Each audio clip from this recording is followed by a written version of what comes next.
Good evening. Good evening, Planning Commission. I want to urge you very strongly not to approve the CEQA document this evening. With worsening climate change.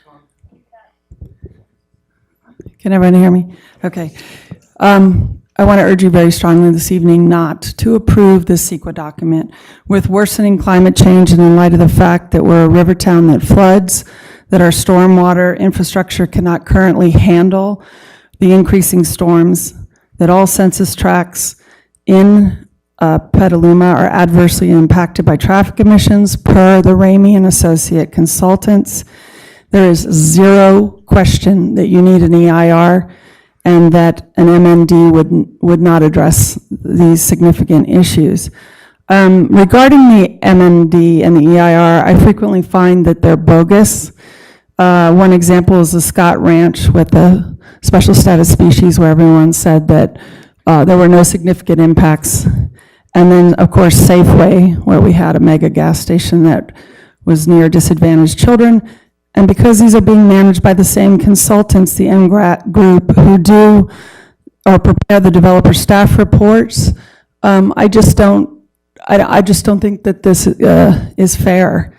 You mentioned Diana Painter. For me, that's not a confidence builder. She works as a consultant for the city. She backed the changes to the Brainerd Jones house in the A Street Historic District, which has now lost its historic designation. That's unacceptable. And I've seen over and over her rubber stamp what the city wants.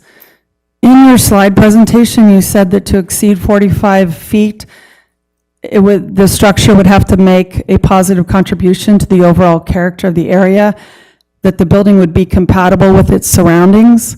I give you the EKN Hotel. At over 60 feet, quote, it has to demonstrate exceptional architecture and design. So again, this is being violated with the EKN Hotel, which is non-conforming and incongruent with our historic zoning. There's a couple other points that I want to make. Before we pick on the 7-Eleven for too many curb cuts, let's talk about Washington Street.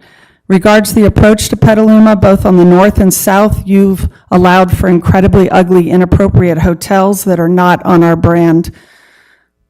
And then, wait a minute, we have a recycling center too. I forgot about that. That was supposed to be the River House with an information center.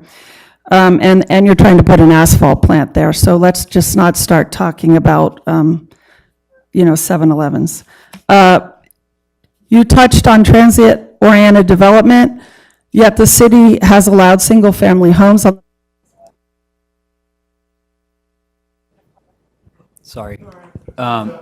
I just want to confirm that Tom Lewis is here to concede his time. I conceded my time. Okay, perfect. I apologize about that. So you touched on transit-oriented development, but you've allowed single-family homes on the peninsula, and the Scanell development is considering single-family homes within less than a half a mile of the transit station. You've also approved developments like Davidin that don't comport with VMT, and I believe we paid the consultants to do a sophisticated analysis on that. So let's not make our historic district take the hit for all the poor choices that you've made. The claim by the city is that the overlay strengthens historic protections. I wonder how many folks in our city know that we only maintain a list of our current historic structures. Page and Turnbull, who are the expert San Francisco architectural historians who did our historic inventory, said that there are as many as almost 300 structures here that could qualify for protection, and the city's not looking at them, and many of them are in your sub areas of A, B, and C. So I think that until you do a sophisticated analysis of the value of those, that you should not be talking about the possibility of upzoning them or demolishing them or what have you. Finally, these 3 sub areas were not included in the housing element that was just approved by the state. I work for the state. And the state was exceedingly happy with our housing element. It was not looking for more from us. So it isn't needed at this time. Finally, I've never seen it where a conditional use permit or SPAR ever stopped a project here, so I don't want the public to have any false sense that they'll have any say once you approve this overlay. You've routinely violated the general plan with the Adobe Winery and the North River Apartments and LaFrankie's Edith development, which encroached on the floodway.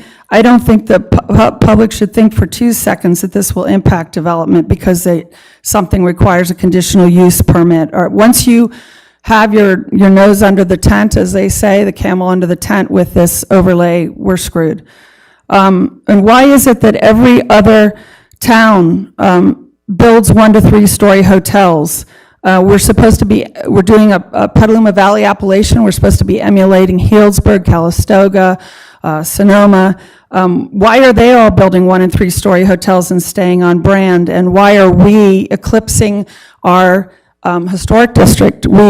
Sunset says that we're one of 5 cities in the West with one of the best main streets. If you're allowing an incongruent, non-conforming hotel on our main street, just imagine what you're going to allow in the 3 sub-areas. Thank you for your time.